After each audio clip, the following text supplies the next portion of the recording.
നമ്മൾ ഡിസ്കസ് ചെയ്യാൻ പോകുന്നത് ആറാമത്തെ ബ്ലോക്കിലെ കമ്മ്യൂണിക്കേഷൻ സ്റ്റഡീസ്, അതിലെ ഒന്നാമത്തെ യൂണിറ്റാണ് ഇൻ്റർ കൾച്ചറൽ കമ്മ്യൂണിക്കേഷൻ. നമുക്കാദ്യം ഇൻ്റർ കൾച്ചറൽ കമ്മ്യൂണിക്കേഷൻ എന്താണെന്ന് നോക്കാം. അന്തർ സാംസ്കാരിക ആശയവിനിമയം എന്നത് വിവിധ സാമൂഹ്യ, സാമ്പത്തിക, സാംസ്കാരിക പശ്ചാത്തലങ്ങളിൽ നിന്നുള്ള വ്യക്തികൾ തമ്മിലുള്ള ആശയവിനിമയത്തെക്കുറിച്ചുള്ള പഠനമാണ്. കൂടാതെ സംസ്കാരം ഈ പ്രക്രിയ എങ്ങനെ സ്വാധീനിക്കുന്നുവെന്നും ഇതിൽ ഉൾപ്പെടുന്നു.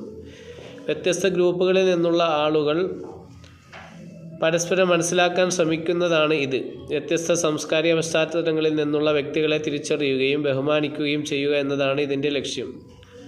പൂർണ്ണമായ സ്വാംശീകരണത്തിന് പകരം പരസ്പര പൊരുത്തപ്പെടുത്തലിനെ ഇത് പ്രോത്സാഹിപ്പിക്കുന്നു. ഇത് സാംസ്കാരിക സംവേദനക്ഷമത വളർത്തുകയും വിവിധ സംസ്കാരങ്ങൾക്കിടയിൽ സഹാനുഭൂതിയോടെയുള്ള മനസ്സിലാക്കൽ സാധ്യമാക്കുകയും ചെയ്യുന്നു. ഇന്നത്തെ ആഗോളവൽക്കരിക്കപ്പെട്ട ലോകത്ത് വളരെ പ്രധാനപ്പെട്ട ഒരു കഴിവാണ് അന്തർ സാംസ്കാരിക ആശയവിനിമയം. ഇത് ആളുകളെ വിവിധ ആശയവിനിമയം നടത്താനും തെറ്റിദ്ധാരണകൾ ഒഴിവാക്കാനും ശക്തമായ ബന്ധങ്ങൾ കെട്ടിപ്പടുക്കാനും സഹായിക്കുന്നതിലൂടെ അവരുടെ വ്യക്തിപരവും തൊഴിൽപരവുമായ ജീവിതത്തിൽ വിജയിക്കാൻ സഹായിക്കുന്നു.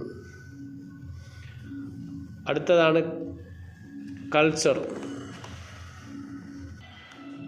അന്തർ സാംസ്കാരിക ആശയവിനിമയത്തിൻ്റെ പശ്ചാത്തലത്തിൽ സംസ്കാരം ഒരു കൂട്ടായ്മയുടെ കൂട്ടായ ലോകവീക്ഷണത്തെയാണ് സൂചിപ്പിക്കുന്നത്. ഒരു ഗ്രൂപ്പിനെയോ സമൂഹത്തെയോ നിർവചിക്കുന്ന പങ്കുവെച്ച വിശ്വാസങ്ങൾ, മൂല്യങ്ങൾ, ആചാരങ്ങൾ, പെരുമാറ്റങ്ങൾ, കലാസൃഷ്ടികൾ എന്നിവയെല്ലാം ഇതിൽ ഉൾപ്പെടുന്നു. ആളുകൾ എങ്ങനെ ആശയവിനിമയം നടത്തുന്നു, അവരുടെ സാമൂഹ്യ നിയമങ്ങൾ, മതപരമായ വിശ്വാസങ്ങൾ, രാഷ്ട്രീയ വ്യവസ്ഥകൾ എന്നിവയെല്ലാം ഇതിൽപ്പെടുന്നു. ആശയവിനിമയത്തിന് തടസ്സങ്ങളും അവസരങ്ങളും സൃഷ്ടിച്ചുകൊണ്ട് ആളുകൾ എങ്ങനെ സന്ദേശങ്ങളെ വ്യാഖ്യാനിക്കുകയും പ്രതികരിക്കുകയും ചെയ്യുന്നു എന്നതിനെ രൂപപ്പെടുത്തുന്നതിൽ സംസ്കാരം ഒരു നിർണായക പങ്ക് വഹിക്കുന്നു. സാംസ്കാരിക സ്ഥാപനപരമായ പ്രകടനങ്ങളെക്കാൾ ലോകവീക്ഷണത്തെയാണ് അന്തർ സാംസ്കാരിക ആശയവിനിമയത്തിൽ പ്രാധാന്യം നൽകുന്നത്. ഭാഷ, വാക്കേതര ആശയവിനിമയം, സാമൂഹ്യ ആചാരങ്ങൾ തുടങ്ങിയ സാംസ്കാരിക മാനങ്ങൾ മനസ്സിലാക്കുന്നത് വിശ്വാസം വളർത്തുന്നതിനും ആശയവിനിമയം കൈകാര്യം ചെയ്യുന്നതിനും അത്യാവശ്യമാണ്. അടുത്ത നമ്മൾ പറയുന്നത് developing inter cultural sensitivity and competence, അതായത് DMIS. ഇത് ആരാണ്? മിൽട്ടൺ ജെ ബെന്നറ്റാണ് ഇത് അവതരിപ്പിച്ചത്. അപ്പോൾ അതെന്താണെന്ന് നോക്കാം. സാംസ്കാരിക സംവേദനക്ഷമതയും കഴിവും വളർത്തൽ. മിൽട്ടൺ ജെ ബെന്നറ്റ് സൃഷ്ടിച്ച developmental model of intercultural sensitivity DMIS എന്നത് വ്യക്തികൾ സാംസ്കാരിക വൈവിധ്യത്തെ എങ്ങനെ അനുഭവിക്കുകയും സമീപിക്കുകയും ചെയ്യുന്നു എന്ന വിശദീകരണത്തെ ഒരു സൈദ്ധാന്തിക ചട്ടക്കൂടാണ്. ഇത് ഒരു തുടർച്ചയെ അടിസ്ഥാനമാക്കിയുള്ളതാണ്. അത് വംശീയ കേന്ദ്രീകൃതതയിൽ സ്വന്തം സംസ്കാരത്തെ കേവലം യാഥാർത്ഥ്യമായി കാണുന്നത് നിന്ന് വംശീയ ആക്ഷേപകതയിലേക്ക്, എന്നുവെച്ചാൽ സ്വന്തം സംസ്കാരത്തെയും മറ്റു സംസ്കാരങ്ങളെയും സന്ദർഭത്തിനനുസരിച്ച് മനസ്സിലാക്കുന്നതിലേക്ക് നീങ്ങുന്നു. ആളുകൾ ഈ തുടർച്ചയിലൂടെ മുന്നോട്ട് പോകുമ്പോൾ സാംസ്കാരിക വ്യത്യാസങ്ങൾ മനസ്സിലാക്കാനും ക്രമീകരിക്കാനുള്ള അവരുടെ കഴിവ് കൂടുതൽ സൂക്ഷ്മമാവുകയും അത് വർദ്ധിപ്പിച്ചു അന്തർ സാംസ്കാരിക കഴിവിന് കാരണമാവുകയും ചെയ്യുന്നു. ഈ മാതൃക വിവിധ നിലപാടുകൾ തിരിച്ചറിയുന്നു. ഇനി നിലപാടുകൾ ഏതൊക്കെയാണെന്നുള്ള നിഷേധിക്കൽ, ഡെനിയൽ. വ്യക്തികൾ സാംസ്കാരിക വ്യത്യാസങ്ങളെ ഒട്ടും മനസ്സിലാക്കാതെ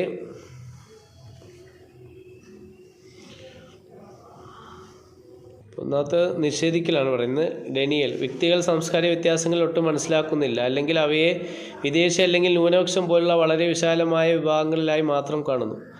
അവർക്ക് അന്തർ സാംസ്കാരിക ആശയവിനിമയത്തിൽ താല്പര്യമില്ലായ്മയോ ശത്രുതയോ ഉണ്ടായേക്കാം. പിന്നെ പ്രതിരോധം, ഡിഫൻസ്. ആളുകൾ സാംസ്കാരിക വ്യത്യാസങ്ങളെ ലളിതവും മുൻവിധിയോടുകൂടിയും കാണുന്നു. സ്വന്തം സംസ്കാരത്തെ മറ്റുള്ളവയേക്കാൾ മികച്ചതായി കരുതുന്നു. ഈ വ്യത്യാസങ്ങൾ അവരെ ഭീഷണിപ്പെടുത്തിയേക്കാം. അടുത്ത ലഘൂകരണം, മിനിമൈസേഷൻ. വ്യക്തികൾ സ്വന്തം സാംസ്കാരിക ലോകവീക്ഷണം സാർവത്രികമായി ബാധകമാണെന്ന് വിശ്വസിക്കുകയും സംസ്കാരങ്ങൾ തമ്മിലുള്ള സാമ്യങ്ങൾ ഊന്നിപ്പറയുകയും ചെയ്യുന്നു. അവർക്ക് സഹാനുഭൂതി ഉണ്ടായേക്കാം, പക്ഷേ പ്രധാനപ്പെട്ട സാംസ്കാരിക വ്യത്യാസങ്ങളെ അവർ യഥാർത്ഥത്തിൽ അംഗീകരിക്കുന്നില്ല. അടുത്തത് സ്വീകരിക്കൽ, അക്സെപ്റ്റൻസ്. ആളുകൾ സ്വന്തം സംസ്കാരത്തെ തുല്യമായ പല വീക്ഷണങ്ങളിൽ ഒന്നായി കണക്കാക്കുന്നു. സാംസ്കാരിക വൈവിധ്യം ഭയത്തിന് പകരം ജിജ്ഞാസ ഉണർത്തുന്നു. പൊരുത്തപ്പെടൽ, അഡപ്റ്റേഷൻ, വ്യക്തികൾ മറ്റൊരു സംസ്കാരവുമായി യോജിക്കുന്നതിനായി അവരുടെ കാഴ്ചപ്പാടുകളും പെരുമാറ്റങ്ങളും സജീവമായി മാറ്റുന്നു. ഇത് ആധികാരികവും ഫലപ്രദമായ ആശയവിനിമയം സാധ്യമാക്കുന്നു.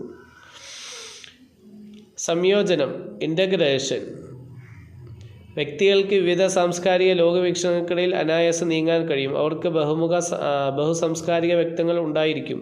കൂടാതെ ഈ സാംസ്കാരിക വിടവുകൾ നികത്താനും അവർക്ക് കഴിയും. നമുക്ക് ലോങ് ക്വസ്റ്റ്യൻ ആൻഡ് ആൻസേഴ്സ് നോക്കാം. ഒന്നാമത്തെ ചോദ്യം, what is intercultural communication? Explain its importance and primary goals in today's globalised world. അന്തർ സാംസ്കാരിക ആശയവിനിമയം എന്നാൽ എന്ത്? ഇന്നത്തെ ആഗോളവൽക്കരിക്കപ്പെട്ട ലോകത്ത് അതിൻ്റെ പ്രാധാന്യവും പ്രധാന ലക്ഷ്യങ്ങളും വിശദീകരിക്കുക. ആൻസർ, വിവിധ സാമൂഹ്യ, സാമ്പത്തിക, സാംസ്കാരിക പശ്ചാത്തലങ്ങളിൽ നിന്നുള്ള ആളുകൾ പരസ്പരം എങ്ങനെ ആശയവിനിമയം നടത്തുന്നു എന്നതിനെക്കുറിച്ചുള്ള പഠനമാണ് അന്തർ സാംസ്കാരിക ആശയവിനിമയം. സംസ്കാരം ആശയവിനിമയത്തെ എങ്ങനെ സ്വാധീനിക്കുന്നുവെന്നും വിവിധ രാജ്യങ്ങളിൽ നിന്നും സംസ്കാരങ്ങളിൽ നിന്നുള്ള വ്യക്തികൾ എങ്ങനെ പെരുമാറുന്നു, സംസാരിക്കുന്നു, ലോകത്തെ കാണുന്നു എന്നിവ മനസ്സിലാക്കാനും ഇത് ലക്ഷ്യമിടുന്നു. പരസ്പരം ബന്ധപ്പെട്ടിരിക്കുന്ന ഈ ആഗോളവൽക്കരിക്കപ്പെട്ട ലോകത്ത് ഈ മേഖലയ്ക്ക് പ്രാധാന്യം വർദ്ധിച്ചു വരികയാണ്. വ്യത്യസ്ത സാംസ്കാരിക പശ്ചാത്തലങ്ങളിൽ നിന്നുള്ള ആളുകളോട് മനസ്സിലാക്കലും ബഹുമാനം വളർത്തുക എന്നതാണ് അന്തർ സാംസ്കാരിക ആശയവിനിമയത്തിൻ്റെ പ്രധാന ലക്ഷ്യങ്ങൾ. ഒരു കൂട്ടം മറ്റൊന്നിലേക്ക് പൂർണ്ണമായി ചേരുന്നതിന് ആവശ്യപ്പെടുന്നതിന് പകരം അത് പരസ്പര പൊരുത്തപ്പെടുത്തലിനെ പ്രോത്സാഹിപ്പിക്കുന്നു. അത് ബൈകൾച്ചറലിസത്തിലേക്കോ മൾട്ടികൾച്ചറിസത്തിലേക്കോ നയിച്ചേക്കാം. ബിസിനസ് സംരംഭങ്ങൾ അല്ലെങ്കിൽ കമ്മ്യൂണിറ്റി വികസന സംരംഭങ്ങൾ പോലുള്ള ദീർഘകാല പ്രോജക്റ്റുകളെ വിജയത്തിന് ഈ പരസ്പര പൊരുത്തപ്പെടൽ നിർണായകമാണ്. സാംസ്കാരിക വൈവിധ്യത്തിൻ്റെ നേട്ടങ്ങൾ തിരിച്ചറിയുക എന്നതും ഒരു പ്രധാന ലക്ഷ്യമാണ്. വൈവിധ്യം തനിയെ മൂല്യം സൃഷ്ടിക്കുന്നില്ലെങ്കിലും ബദൽ കാഴ്ചപ്പാടുകളും സമീപനങ്ങളും നൽകാനും നവീകരണത്തിനും സർഗാത്മകതയ്ക്കും സംഭാവന നൽകാനും ഇതിന് സാധ്യതയുണ്ട്. ഫലപ്രദമായ അന്തർ സാംസ്കാരിക ആശയവിനിമയം പഠിക്കുകയും പരിശീലിക്കുകയും ചെയ്യുന്നതിലൂടെ വ്യക്തികൾക്ക് അവരുടെ ആശയവിനിമയ കഴിവുകൾ മെച്ചപ്പെടുത്താനും തെറ്റിദ്ധാരണകൾ ഒഴിവാക്കാനും വ്യത്യസ്ത പശ്ചാത്തലങ്ങളിൽ നിന്നുള്ള ആളുകളുമായി ശക്തമായ ബന്ധങ്ങൾ കെട്ടിപ്പടുക്കാനും കഴിയും. ആത്യന്തികമായി ഇത് സാംസ്കാരിക വൈവിധ്യമാർന്ന ലോകത്ത് ആളുകൾ അവരുടെ വ്യക്തിപരവും തൊഴിൽപരവുമായ ജീവിതത്തിൽ വിജയിക്കാൻ സഹായിക്കുന്നു. അപ്പോൾ അടുത്ത ചോദ്യം നോക്കാം. Explain the different stages of the developmental model of intercultural sensitivity DMIS. Development model of intercultural sensitivity DMIS എന്നതിൻ്റെ വിവിധ ഘട്ടങ്ങൾ വിശദീകരിക്കുക. മിൽട്ടൺ ജെ ബെന്നറ്റ് വികസിപ്പിച്ചെടുത്ത developmental model of intercultural sensitivity DMIS സാംസ്കാരിക വ്യത്യാസങ്ങളെ വ്യക്തികൾ എങ്ങനെ മനസ്സിലാക്കുകയും പ്രതികരിക്കുകയും ചെയ്യുന്നു എന്നതിനെക്കുറിച്ചുള്ള ഒരു തുടർച്ച വിവരിക്കുന്നു. ഈ പുരോഗതി വംശീയ കേന്ദ്രീകൃതതയിൽ നിന്ന് എന്നുവെച്ചാൽ സ്വന്തം സംസ്കാരം കേവല യാഥാർത്ഥ്യമായി കാണുന്നത് വംശീയ ആക്ഷേപകതയിലേക്ക് എന്നുവെച്ചാൽ സ്വന്തം സംസ്കാരത്തെയും മറ്റ് സംസ്കാരങ്ങളെയും സന്ദർഭത്തിനനുസരിച്ച് മനസ്സിലാക്കുന്നത് നീങ്ങുന്നു. ഈ മാതൃക 6 വ്യത്യസ്ത സ്ഥാനങ്ങളുണ്ട്. 1. നിഷേധിക്കൽ. ഡാനിയൽ, ഈ ഘട്ടത്തിൽ വ്യക്തികൾ സാംസ്കാരിക വ്യത്യാസങ്ങൾ ഒട്ടും മനസ്സിലാക്കുന്നില്ല, അല്ലെങ്കിൽ അവയെ വിശാലവും ലളിതവുമായ വിഭാഗങ്ങളിൽ മാത്രമായി കാണുന്നു. അവർക്ക് സ്വന്തം സംസ്കാരങ്ങളെക്കുറിച്ച് മറ്റുള്ളവയേക്കാൾ സങ്കീർണമായ ധാരണയുണ്ട്. കൂടാതെ അന്തർ സാംസ്കാരിക ആശയവിനിമയത്തോട് താല്പര്യമില്ലായ്മയോ ശത്രുതയോ കാണിച്ചേക്കാം. 2. പ്രതിരോധം. ഡിഫൻസ്. ഇവിടെ വ്യക്തികൾ സാംസ്കാരിക വ്യത്യാസങ്ങളെ ഒരു നമ്മളും അവരും എന്ന മുൻവിധിയോടെ കാണുകയും സ്വന്തം സംസ്കാരത്തെ മികച്ചതായി കരുതുകയും ചെയ്യുന്നു. അവർക്ക് വ്യത്യാസങ്ങൾ ഭീഷണിയായി തോന്നുകയും മറ്റ് സംസ്കാരങ്ങളെ അവർ വളരെയധികം വിമർശിക്കുകയും ചെയ്യുന്നു. 3. ലഘൂകരണം. മിനിമൈസേഷൻ. ഈ ഘട്ടത്തിലുള്ള വ്യക്തികൾ സ്വന്തം സാംസ്കാരിക ലോകവീക്ഷണം സാർവത്രികമായി ബാധകമാണെന്ന് അനുമാനിക്കുന്നു. പ്രതിരോധ ഘട്ടത്തിലുള്ളവരെക്കാൾ കൂടുതൽ സഹാനുഭൂതിയുള്ളവരാണെങ്കിലും അവർ സംസ്കാരങ്ങൾ തമ്മിലുള്ള സാമ്യങ്ങൾക്ക് അമിത പ്രാധാന്യം നൽകുകയും യാഥാർത്ഥ്യത്തിൽ പ്രധാനപ്പെട്ട വ്യത്യാസങ്ങളെ അംഗീകരിക്കാതിരിക്കുകയും ചെയ്യുന്നു. സ്വീകരിക്കൽ. അക്സെപ്റ്റൻസ്. ഇതാണ് ആദ്യത്തെ വംശീയ ആക്ഷേപികതയുടെ നിലപാട്. വ്യക്തികൾ സ്വന്തം സംസ്കാരത്തെ തുല്യമായ പല ലോകവീക്ഷണങ്ങളിൽ ഒന്നായി കാണുന്നു. സാംസ്കാരിക വൈവിധ്യം ഭയത്തിന് പകരം ജിജ്ഞാസ ഉണർത്തുന്നു. കൂടാതെ മറ്റ് സംസ്കാരങ്ങളിൽ നിന്നുള്ള ആളുകൾ വ്യത്യസ്ത ധാരണകളിലൂടെയാണ് യാഥാർത്ഥ്യത്തെ മനസ്സിലാക്കുന്നതെന്ന് അവർ അംഗീകരിക്കുന്നു. അടുത്ത പൊരുത്തപ്പെടൽ. അഡപ്റ്റേഷൻ. വ്യക്തികൾ വെറും സ്വകാര്യതയിൽ നിന്ന് മുന്നോട്ട് പോയി മറ്റൊരു സംസ്കാരത്തിൽ കൂടുതൽ ഫലപ്രദമായ ആശയവിനിമയം നടത്താൻ അവരുടെ കാഴ്ചപ്പാടും പെരുമാറ്റവും സജീവമായി മാറ്റുന്നു. ഇത് പ്രത്യേക അന്തർ സാംസ്കാരിക ഇടപെടലുകൾക്കുള്ള താൽക്കാലിക സാഹചര്യങ്ങളായ മൂന്നാമത്തെ സംസ്കാരങ്ങളുടെ സൃഷ്ടിക്ക് കാരണമാകും. അടുത്ത 6. സംയോജനം. ഇൻ്റഗ്രേഷൻ. ഇതാണ് അവസാന ഘട്ടം. ഇവിടെ വ്യക്തികൾക്ക് ഒന്നിലധികം സാംസ്കാരിക ലോകവീക്ഷണങ്ങൾക്കിടയിൽ അനായാസം നീങ്ങാൻ കഴിയും. അവർക്ക് ബഹുസാംസ്കാരിക വ്യക്തിത്വങ്ങൾ ഉണ്ടായിരിക്കും. കൂടാതെ സാമൂഹിക വിടവുകൾ നികത്താനും സങ്കീർണമായ ധാർമ്മിക മൂല്യങ്ങൾ വികസിപ്പിക്കാനും അവർക്ക് ശക്തമായ പ്രവണതയുണ്ട്. അടുത്ത നമുക്ക് നോക്കാം. Short essay question with answer. How does cultural act as both barrier and opportunity in intercultural communication? അന്തർ സാംസ്കാരിക ആശയവിനിമയത്തിൽ സംസ്കാരം എങ്ങനെ ഒരു തടസ്സമായും അവസരമായും പ്രവർത്തിക്കുന്നു? അന്തർ സാംസ്കാരിക ആശയവിനിമയത്തിൽ ആളുകൾ എങ്ങനെ സന്ദേശങ്ങളെ വ്യാഖ്യാനിക്കുന്നു എന്നതിനെ സംസ്കാരം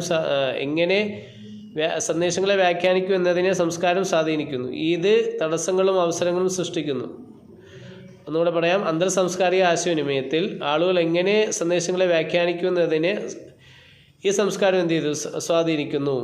ഇത് തടസ്സങ്ങളും അവസരങ്ങളും സൃഷ്ടിക്കുന്നു. ഭാഷ, വാക്യേതര സൂചനകൾ അല്ലെങ്കിൽ സാമൂഹിക നിയമങ്ങൾ എന്നിവയിലെ വ്യത്യാസങ്ങൾ തെറ്റിദ്ധാരണയ്ക്ക് ഇടയാക്കുമ്പോൾ ഇതൊരു തടസ്സമായി പ്രവർത്തിക്കുന്നു. ഉദാഹരണത്തിന്, ഒരു സംസ്കാരത്തിൽ മാന്യതയായി കണക്കാക്കുന്നത് മറ്റൊന്നിൽ മര്യാദയില്ലാത്തതായി കണക്കാക്കാം. എന്നാൽ സംസ്കാരം ഒരു അവസരം കൂടിയാണ്. കാരണം അത് ജോലികൾ, ബദൽ കാഴ്ചപ്പാടുകളും സമീപനങ്ങളും വാഗ്ദാനം ചെയ്യുന്നു. ഇത് നവീകരണത്തിന് സർഗാത്മകതയും സംഭാവന നൽകും. പരസ്പരം പൊരുത്തപ്പെടൽ നടക്കുമ്പോൾ മൂന്നാമത്തെ സംസ്കാരങ്ങൾ രൂപം കൊള്ളാൻ ഇത് സഹായിക്കുന്നു. നമ്മുടെ വൈവിധ്യത്തിൻ്റെ യഥാർത്ഥ മൂല്യം തിരിച്ചറിയപ്പെടുന്നു. അടുത്ത question. Define multi culturalism and diversity as used in the text. പാഠത്തിൽ ഉപയോഗിച്ചിരിക്കുന്ന പോലെ മൾട്ടി കൾച്ചറലിസത്തെയും ഡൈവേഴ്സിറ്റിയെയും നിർവചിക്കുക. ഒരു ഗ്രൂപ്പിനുള്ള ഒന്നിലധികം സംസ്കാരങ്ങളുടെ നിലപ്പിനെയാണ് പാഠം മൾട്ടി കൾച്ചറൽ എന്ന് നിർവചിക്കുന്നത്. ഉദാഹരണത്തിന്, US തൊഴിൽ മേഖലയിലെ മൾട്ടി കൾച്ചറലിസത്തിലേക്കുള്ള മാറ്റം ദേശീയ വംശങ്ങൾ, വംശീയ ഗ്രൂപ്പുകൾ, മറ്റു ന്യൂനപക്ഷ സമൂഹങ്ങൾ എന്നിവയിലെ വൈവിധ്യത്തിൻ്റെ വർധനവിനെ സൂചിപ്പിക്കുന്നു. ഡൈവേഴ്സിറ്റി എന്ന പദം ചിലപ്പോൾ മൾട്ടി കൾച്ചറൽ എന്ന പദത്തിന് പകരം ഉപയോഗിക്കാറുണ്ട്. ഇത് സാംസ്കാരിക വ്യതിയാനങ്ങളുടെ സാന്നിധ്യത്തെ സൂചിപ്പിക്കുന്നു. ഒരു സ്ഥാപനത്തെ കൂടുതൽ സംസ്കാരികമാക്കുന്നതിന് ന്യൂനപക്ഷ വിഭാഗങ്ങളിൽ നിന്നുള്ള വ്യക്തികളെ സജീവമായി നിയമിക്കുന്നതിനെക്കുറിച്ചാണ് പലപ്പോഴും കമ്പനികളുടെ ഡൈവേഴ്സിറ്റി പോളിസികൾ പ്രതിപാദിക്കുന്നത്. ചില സന്ദർഭങ്ങളിൽ മൾട്ടി കൾച്ചറലിസവുമായി ബന്ധപ്പെട്ട മുൻവിധികൾ, മുൻധാരണ പോലുള്ള പ്രശ്നങ്ങൾ പരിഹരിക്കുന്നതിനും ഡൈവേഴ്സിറ്റി എന്ന പദം വ്യാപകമായി ഉപയോഗിക്കാറുണ്ട്.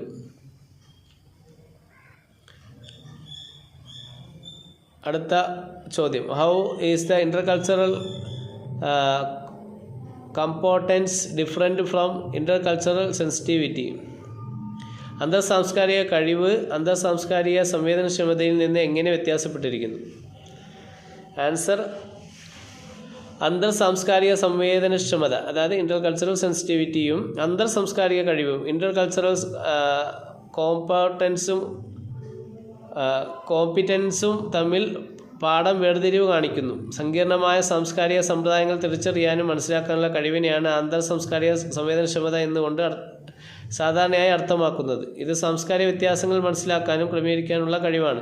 ഇതിൽ നിന്ന് വ്യത്യസ്തമായി അന്തർ സാംസ്കാരിക കഴിവ് എന്നത് കൂടുതൽ പുതിയൊരു പദമാണ്. വ്യത്യസ്ത സംസ്കാരങ്ങളിൽ നിന്നുള്ള ആളുകൾ തമ്മിൽ വിജയകരമായ ആശയവിനിമയത്തിന് ആവശ്യമായ വിപുലമായ സ്വഭാവങ്ങളും കഴിവുകളും ഇതിൽ ഉൾപ്പെടുന്നു. അടിസ്ഥാനപരമായി സംവേദനക്ഷമത എന്നത് അവബോധത്തെയും ധാരണയെയും കുറിച്ചുള്ളതാണ്. അതേസമയം കഴിവ് എന്നത് വിജയകരമായ ആശയവിനിമയത്തിന് ആ അവബോധം പ്രവർത്തികമാക്കാൻ ആവശ്യമായ പ്രായോഗിക കഴിവുകളെയും സ്വഭാവങ്ങളെയും കുറിച്ചുള്ളതാണ്. അടുത്ത ചോദ്യമാണ്. Explain DMIS position of defence and minimisation. പ്രതിരോധം, ഡിഫൻസ്, ലഘൂകരണം, മിനിമൈസേഷൻ എന്നീ DMIS നിലപാടുകൾ വിശദീകരിക്കുക. മുൻവിധിയുള്ള നമ്മളും അവരും എന്ന മനോഭാവത്തിലൂടെ സാംസ്കാരിക വ്യത്യാസങ്ങളെ ലളിതമായ രീതിയിൽ കാണുന്ന നിലപാടാണ് പ്രതിരോധം, ഡിഫൻസ്. അവർ സ്വന്തം സംസ്കാരത്തെ മികച്ചതായി കണക്കാക്കുകയും വ്യത്യാസങ്ങൾ ഭീഷണിയായി തോന്നുകയും ചെയ്യുന്നു. മറ്റ് സംസ്കാരങ്ങളെ വിമർശിക്കാനും വേർതിരിവ് നിലനിർത്താനും ഇടയാക്കുന്നു. ലഘൂകരണം, മിനിമൈസേഷൻ എന്ന നിലപാട് പ്രതിരോധത്തിൽ നിന്നുള്ള ഒരു മാറ്റമാണ്. ഈ ഘട്ടത്തിൽ വ്യക്തികൾ സ്വന്തം സാംസ്കാരിക ലോകവീക്ഷണം സാർവത്രികമായി ബാധകമാണെന്ന് അനുമാനിക്കുന്നു. അവർ കൂടുതൽ സഹാനുഭൂതി കാണിക്കുകയും സംസ്കാരങ്ങൾ തമ്മിലുള്ള സൗമ്യങ്ങൾക്ക് ഊന്നൽ നൽകുകയും ചെയ്യുമ്പോൾ തന്നെ പ്രധാനപ്പെട്ട സാംസ്കാരിക വ്യത്യാസങ്ങളെ യാഥാർത്ഥ്യത്തിൽ അംഗീകരിക്കാൻ അവർക്ക് കഴിയുന്നില്ല. മുൻ അനുഭവങ്ങളുടെ അടിസ്ഥാനത്തിൽ സാംസ്കാരിക വ്യത്യാസങ്ങളെക്കുറിച്ചുള്ള ചർച്ചകളെ പ്രതിരോധത്തിൻ്റെ ഒരു രൂപമായി അവർ തള്ളിക്കളഞ്ഞേക്കാം. അടുത്ത 1 വേർഡ് ക്വസ്റ്റ്യൻ ആണ്. അത് ടെസ്റ്റിലുള്ളത് നോക്കിയാൽ മതി. Thanks for watching.